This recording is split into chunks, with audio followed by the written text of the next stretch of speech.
দিগন্ত বিস্তৃত ফাঁকা মাঠ, দূরের ঝোপঝাড়গুলো ফ্যাকাশে।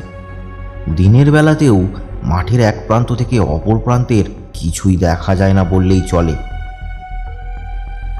পূর্ব দিকের কোণে সারি সারি কয়েকটা গাছ, তারই একটু দূরে একটা বাঁধানো চুল্লি। হ্যাঁ, এটাই গাজীপুরের শ্মশান।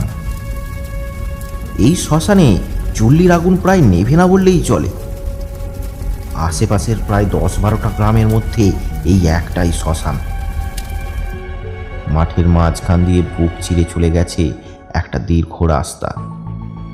তার এক প্রান্ত চলে গেছে বড় রাস্তার দিকে, আর অপর প্রান্ত গ্রামের দিকে। মাঠের দক্ষিণ পূর্ব কোণে একটা ছোট্ট ঝুপড়ি, এইখানে বাস করে।